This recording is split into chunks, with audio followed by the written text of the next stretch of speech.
There's something about like the sub personalities that we all have. We could say that perhaps we all have about 20 of them.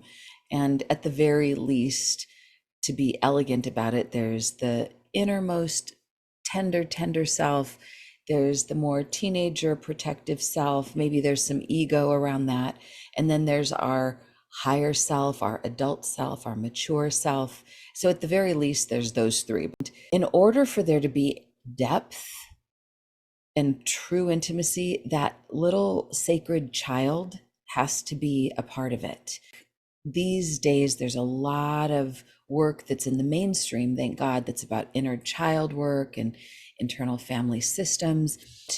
Like it's really good to have there be this embrace of the inner child. I know for me, when my child self, the most innocent, vulnerable part of me, doesn't feel safe with someone, in other words, I think that at any moment they might lash out at me emotionally, physically, they might criticize me, cut me down, then my child self is tucked away. And who you get is maybe my adult self up and showing up and doing what's appropriate and what's necessary.